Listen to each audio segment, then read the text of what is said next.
Hello my dear students, today we are going to discuss about influence of other constitutions on Constitution of India।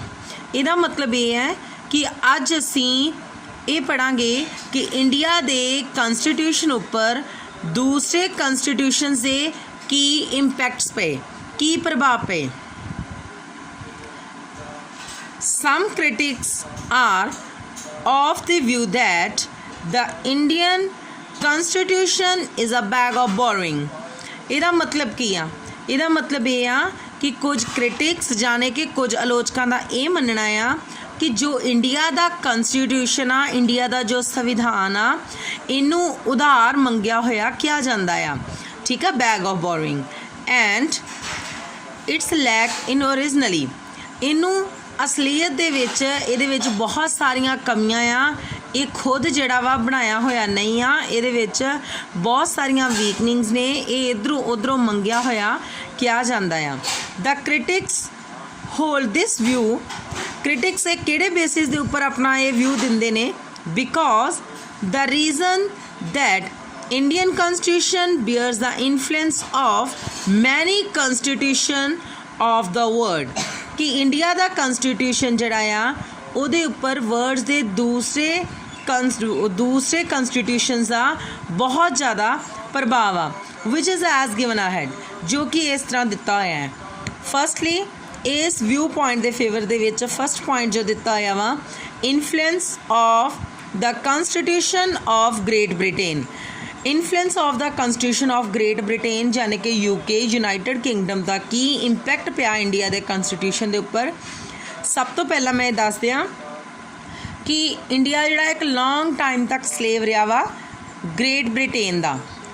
ਇਸ ਕਰਕੇ ਇਹਦੇ ਉੱਪਰ naturally ਜਿਹੜਾ ਇਹਦੇ constitution ਦੇ ਉੱਪਰ UK ਦਾ ਜਿਹੜਾ ਇੰਪੈਕਟ ਪੈਣਾ ਜਿਹੜਾ ਹੀ ਨੈਚੁਰਲ ਸੀ। ਇਹਦੇ ਉੱਪਰ ਕਿਹੜੇ ਕਿਹੜੇ ਇਹਦੇ ਅਸੀਂ ਦੱਸ ਸਕਦੇ ਹਾਂ ਕਿ ਕਿਹੜੇ ਪੁਆਇੰਟ ਆ ਜਿਹੜੇ ਇੰਡੀਆ ਦੇ ਕਨਸਟੀਟਿਊਸ਼ਨ ਵਿੱਚ UK ਤੋਂ ਯਾਨੀ ਕਿ ਗ੍ਰੇਟ ਬ੍ਰਿਟੇਨ ਤੋਂ ਅਬਟੇਨ ਕੀਤੇ ਹੋਏ। ਫਸਟ ਪੁਆਇੰਟ ਹੈਗਾ parliamentary type of government. Parliamentary type of government ਜੋ ਇੰਡੀਆ ਦੇ ਵਿੱਚ ਪਾਰਲੀਮੈਂਟ ਸਿਸਟਮ ਆ, ਅਸੀਂ ਕਿੱਥੋਂ ਅਡੋਪਟ ਕੀਤਾ ਆ? ਯੂਨਾਈਟਿਡ ਕਿੰਗਡਮ ਤੋਂ। ਇਸ ਤੋਂ ਇਲਾਵਾ ਪਾਰਲੀਮੈਂਟ ਵਿੱਚ ਜਿਸ ਤਰੀਕੇ ਦੇ ਨਾਲ ਲਾ ਮੇਕਿੰਗ ਪ੍ਰੋਸੀਜਰ ਜਿਹੜਾ ਹੈ, ਰੂਲ ਬਣਾਉਣ ਦਾ ਤਰੀਕਾ, ਇਹ ਵੀ ਅਸੀਂ ਯੂਨਾਈਟਿਡ ਕਿੰਗਡਮ ਤੋਂ ਹੀ, ਗ੍ਰੇਟ ਬ੍ਰਿਟੇਨ ਤੋਂ ਹੀ ਅਡੋਪਟ ਕੀਤਾ ਆ। ਬਾਈ ਕੈਮਰਲ ਲੈਜਿਸਲੇਚਰ। ਬਾਈ ਕੈਮਰਲ ਲੈਜਿਸਲੇਚਰਸ ਦਾ ਮਤਲਬ ਇਹ ਆ ਸਾਡੇ ਜਿਹੜੀਆਂ ਸਟੇਟ ਦੀਆਂ ਲੈਜਿਸਲੇਚਰਸ ਨੇ ਉਹਨਾਂ ਦੀ ਵੀ ਜਿਹੜੀ ਸਟਰਕਚਰ ਆ ਬਾਈ ਕੈਮਰਲ ਆ।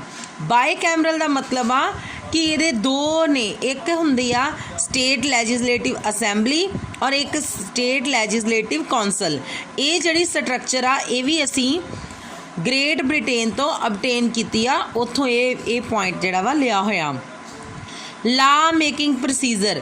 ਲਾ ਮੇਕਿੰਗ ਪ੍ਰੋਸੀਜਰ ਦਾ ਮਤਲਬ ਆ ਕਿ ਜਿਹੜਾ ਜੋ ਸਾਡੇ ਕਨਸਟੀਟਿਊਸ਼ਨ ਦੇ ਵਿੱਚ ਲਾ ਬਣਾਉਣ ਦਾ ਤਰੀਕਾ ਆ, ਇਹ ਵੀ ਅਸੀਂ ਗ੍ਰੇਟ ਬ੍ਰਿਟੇਨ ਤੋਂ ਅਡੋਪਟ ਕੀਤਾ ਹੈ। ਨੈਕਸਟ ਪੁਆਇੰਟ ਹੈਗਾ ਆ influence of the constitution of USA United State of America. ਕਿਹੜੇ ਪ੍ਰਭਾਵ ਆ ਜੋ ਅਸੀਂ ਅਮੈਰੀਕਾ ਦੇ ਕਨਸਟੀਟਿਊਸ਼ਨ ਤੋਂ ਅਡੋਪਟ ਕੀਤੇ ਆ? ਫਸਟ ਪੁਆਇੰਟ ਹੈਗਾ ਫੰਡਾਮੈਂਟਲ ਰਾਈਟਸ।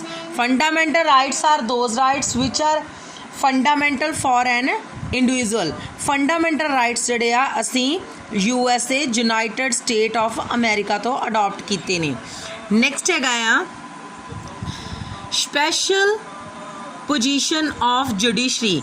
ਸਾਡੇ ਕਨਸਟੀਟਿਊਸ਼ਨ ਦੇ ਵਿੱਚ ਜੁਡੀਸ਼ਰੀ ਨੂੰ ਇੱਕ ਸਪੈਸ਼ਲ ਪੋਜੀਸ਼ਨ ਦਿੱਤੀ ਗਈ ਆ ਕਿ ਇਹਨੂੰ ਜਿਹੜਾ ਆ ਸਾਰੇ it is a free from the all type of parliamentary and legislative control. ਇਹਨੂੰ ਬਿਲਕੁਲ ਅਲੱਗ ਰੱਖਿਆ ਗਿਆ। ਇਹ ਜਿਹੜੀ ਸਪੈਸ਼ਲ ਪੋਜੀਸ਼ਨ ਜੁਡੀਸ਼ਰੀ ਨੂੰ ਆ, ਇਹ ਅਸੀਂ ਕਿੱਥੋਂ ਅਡੋਪਟ ਕੀਤਾ ਆ? USA ਤੋਂ। Power of judicial review. Judicial review ਦਾ ਮਤਲਬ ਇਹ ਆ ਜੋ ਵੀ ਡਿਸੀਜ਼ਨ ਦਿੱਤਾ ਜਾਂਦਾ ਆ ਉਹਨੂੰ ਦੁਬਾਰਾ ਤੋਂ ਰਿਵਿਊ ਕੀਤਾ ਜਾ ਸਕਦਾ ਹੈ ਕੋਰਟ ਦੇ ਵਿੱਚ। ਇਹ ਜਿਹੜੀ ਪਾਵਰ ਆ ਇਹ ਅਸੀਂ ਕਿੱਥੋਂ ਅਡੋਪਟ ਕੀਤੀ ਹੈ? ਇਹ ਵੀ ਅਸੀਂ USA ਤੋਂ ਹੀ ਅਡੋਪਟ ਕੀਤੀ ਹੋਈ ਹੈ। ਨੈਕਸਟ ਪੁਆਇੰਟ ਹੈਗਾ ਆ influence of the constitution of Canada. Canada ਤੋਂ ਅਸੀਂ ਕਿਹੜੇ ਇੰਪੈਕਟਸ ਜਿਹੜੇ ਆ ਅਡਾਪਟ ਕੀਤੇ ਆ। ਫਸਟ ਪੁਆਇੰਟ ਹੈਗਾ ਵਾ federal setup with strong centre. Federal setup with strong centre ਦਾ ਮਤਲਬ ਇਹ ਆ ਕਿ ਜੋ ਸਾਡੇ ਕਨਸਟੀਟਿਊਸ਼ਨ ਦੇ ਵਿੱਚ ਫੈਡਰਲ ਪ੍ਰੋਵੀਜ਼ਨ ਕੀਤੀ ਆ। ਫੈਡਰਲਿਜ਼ਮ ਦਾ ਪਹਿਲੇ ਮੈਂ ਮੀਨਿੰਗ ਦੱਸ ਦਿਆਂ। ਫੈਡਰਲ ਸੈਟਅਪ ਹੁੰਦਾ ਆ ਡੀਸੈਂਟਰਲਾਈਜੇਸ਼ਨ ਔਰ ਡਿਵੀਜ਼ਨ ਆਫ ਪਾਵਰਸ, ਕਿ ਜੋ ਸਾਡੀਆਂ ਜਿਹੜੀਆਂ ਸਾਡੇ ਸਟੇਟਸ ਨੂੰ ਜਿਹੜੀਆਂ ਫੈਡਰਲ ਸੈਟਅਪ ਜਿਹੜੇ ਸਾਡੇ ਵੱਖਰੇ ਪਾਵਰਸ ਜਿਹੜੀ ਦਿੱਤੀ ਗਈ ਨਾ ਸਟੇਟਸ ਨੂੰ, ਇਹ ਜਿਹੜਾ ਸਿਸਟਮ ਆ ਇਹ ਅਸੀਂ ਕਿੱਥੋਂ ਅਡਾਪਟ ਕੀਤਾ ਆ? ਕੈਨੇਡਾ ਤੋਂ। ਫੈਡਰਲ ਸੈਟਅਪ ਕੀਤੀ ਗਈ ਆ but with strong centre. Main ਜਿਹੜੀਆਂ ਪਾਵਰਸ ਆ ਉਹ ਕਿਹਨੂੰ ਦਿੱਤੀਆਂ ਗਈਆਂ ਵਾ? ਸੈਂਟਰਲ ਗੌਰਮੈਂਟ ਨੂੰ। ਇਹ ਜਿਹੜੀ ਪ੍ਰੋਵੀਜ਼ਨ ਆ ਅਸੀਂ ਕੈਨੇਡਾ ਤੋਂ ਅਡਾਪਟ ਕੀਤੀ ਹੈ। ਨੈਕਸਟ ਹੈਗਾ ਆ the idea of residuary powers. ਜਿਹੜੀਆਂ ਵੀ there are the 4 major list. one of them unitary list. Unitary list ਵਿੱਚ ਆਉਣ ਵਾਲੇ ਜਿੰਨੇ ਵੀ ਸਬਜੈਕਟ ਆ ਉਹ ਸੈਂਟਰਲ ਗੌਰਮੈਂਟ ਦੇ ਅੰਡਰ ਆਉਂਦੇ ਨੇ। Second one is the state list. State list ਵਿੱਚ ਆਉਣ ਵਾਲੇ ਜਿੰਨੇ ਵੀ ਸਬਜੈਕਟਸ ਨੇ ਉਹ ਸਟੇਟ ਗੌਰਮੈਂਟ ਦੇ ਅੰਡਰ ਆਉਂਦੇ ਨੇ। ਥਰਡ ਵਨ ਆਉਂਦੀ ਆ ਕੌਨਕੈਂਟ ਲਿਸਟ, ਜੋ ਦੋਨਾਂ ਦੇ ਵਿੱਚ ਕਾਮਨ ਹੈ। ਔਰ ਫੋਰਥ ਲਿਸਟ ਜਿਹਨੂੰ ਅਸੀਂ ਕਹਿੰਦੇ ਆ ਰੈਸੀਡਿਊਰੀ ਪਾਵਰਸ। ਰੈਸੀਡਿਊਰੀ ਪਾਵਰਸ ਇਹ ਉਹ ਹੈ ਜਿਹਦੇ ਵਿੱਚ ਤਿੰਨਾਂ ਲਿਸਟਾਂ ਵਿੱਚ ਜਿਹੜੇ ਸਬਜੈਕਟਸ ਨਹੀਂ ਆਉਂਦੇ ਉਹਨਾਂ ਨੂੰ ਰੈਸੀਡਿਊਰੀ ਪਾਵਰਸ ਕਿਹਾ ਜਾਂਦਾ ਆ, ਜਿਹੜੀਆਂ ਕਿ ਸੈਂਟਰਲ ਗੌਰਮੈਂਟ ਦੇ ਅੰਡਰ ਆਉਂਦੀਆਂ ਨੇ। ਇਹ ਵਾਲਾ ਆਈਡੀਆ ਅਸੀਂ ਕੈਨੇਡਾ ਤੋਂ ਅਡਾਪਟ ਕੀਤਾ, ਕੈਨੇਡਾ ਦੇ ਕਨਸਟੀਟਿਊਸ਼ਨ ਤੋਂ। Next one influence of the constitution of Ireland. Ireland ਤੋਂ directive principle of state policy. Directive principle of state policy these all are the guidelines. Guidelines आ कि असी स्टेट नूं किवें चलाउणा, ये असी कित्थों अडॉप्ट कीता आ? ये असी कॉन्स्टिट्यूशन ऑफ आयरलैंड तो। Next one is the constitution of south Africa. South Africa के कॉन्स्टिट्यूशन तो असी ਜਿਹੜਾ ਆ ਆਪਣੇ ਕਨਸਟੀਟਿਊਸ਼ਨ ਦਾ ਅਮੈਂਡਮੈਂਟ ਹੁੰਦਾ ਵਾ ਕਿ ਇਹਦੇ ਵਿੱਚ ਕਿਸੇ ਤਰ੍ਹਾਂ ਦੀ ਵੀ ਚੇਂਜ ਕਰਨੀ ਆ, ਸੋਧ ਕਰਨੀ ਆ, ਸੁਧਾਰ ਕਰਨੀ ਆ, ਉਹਦਾ ਜਿਹੜਾ ਤਰੀਕਾ ਵਾ ਅਸੀਂ ਕਿੱਥੋਂ ਅਡਾਪਟ ਕੀਤਾ ਆ? ਸਾਊਥ ਅਫਰੀਕਾ ਤੋਂ। Next one influence of the constitution of Germany. Germany ਦੇ ਕਨਸਟੀਟਿਊਸ਼ਨ ਤੋਂ ਅਸੀਂ ਕੀ ਅਡਾਪਟ ਕੀਤਾ ਆ? Emergency power of president of India. ਕਿਉਂਕਿ ਅਸੀਂ ਜਾਣਦੇ ਹਾਂ ਕਿ ਹਿਟਲਰ ਜਿਹੜਾ ਆ ਜਰਮਨੀ ਦਾ ਚਾਂਸਲਰ ਹੋਇਆ ਹੈ ਔਰ ਉਹਨੂੰ ਵਰਲਡ ਵਾਈਡਰ ਮੰਨਿਆ ਜਾਂਦਾ ਆ, ਪੂਰੀ ਦੁਨੀਆ ਵਿੱਚ ਜਾਣਿਆ ਜਾਂਦਾ ਆ। ਔਰ ਉਹਦੀਆਂ ਜਿਹੜੀਆਂ ਪਾਵਰਸ ਆ, ਜਿਹੜੀਆਂ ਐਮਰਜੈਂਸੀ ਪਾਵਰਸ ਆ, ਇਹ ਅਸੀਂ ਕਿੱਥੋਂ ਇੰਸਪੀਰੇਸ਼ਨ ਲਈ ਆ? ਅਸੀਂ ਜਰਮਨੀ ਤੋਂ ਲਈ ਆ। ਅੱਜ ਜਿਹੜੀਆਂ ਪ੍ਰੈਜ਼ੀਡੈਂਟ ਦੀਆਂ ਐਮਰਜੈਂਸੀ ਪਾਵਰ ਆ, there are the 3 types of emergency powers. One of them is the national emergency, second one is the constitutional emergency and third one the financial emergency. ये तीनों टाइप्स है कित्थों अडॉप्ट कीतियां ने president दियां?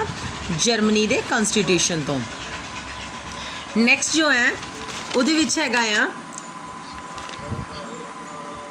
The influence of the constitution of India act 1935। 1935 दे act तो असी की अडॉप्ट किया आ? Adopted of the distribution of subject. कि जड़े हुणे मैं उपर लास्ट पॉइंट एक पॉइंट दे विच समझाया है कि सब्जैक्ट की डिस्ट्रीब्यूशन का सिस्टम जो unitary state government and concurrent list दे विच आ, ये जिहड़ा मैथड आ असी कित्थों अडॉप्ट किया आ? ये अडॉप्ट किया होया वा असी जिहड़ा गौरमेंट ऑफ इंडिया एक्ट 1935 जो ब्रिटिशर्स दे टाइम पास किया गया, ये असी उत्थों अडॉप्ट किया है। Responsible government in the states, कि जिहड़ी स्टेट्स दे विच, क्योंकि फैडरल सैटअप की गल की है कि स्टेट्स की अपनी गौरमेंट बनाई गई आ, ये जिहड़ी गौरमेंट रिस्पॉन्सिबल गौरमेंट हुंदी आ सेंटर गौरमेंट के अंडर। असी ये सारा कित्थों अडॉप्ट किया गया आ? ये असी अडॉप्ट किया होया आ ये भी 1935 दे एक्ट तो। Special powers of governor. हर स्टेट दे विच एक गवर्नर अपॉइंट किया जाता है as a agent of centre के एजेंट के तौर पर, जो कि टाइम बाय टाइम सारी दी सारी रिपोर्ट किनू प्रेजेंट करता है? प्रेजिडेंट नू। ये जिहड़ी स्पैशल पावर्स गवर्नर दियां वा, ये असी 1935 दे एक्ट तो जड़ियां वा अडॉप्ट कीतियां वा। On the basis of these points we can say India the constitution of India is a bag of borrowing and there are the also so many impacts of the other constitution of the world.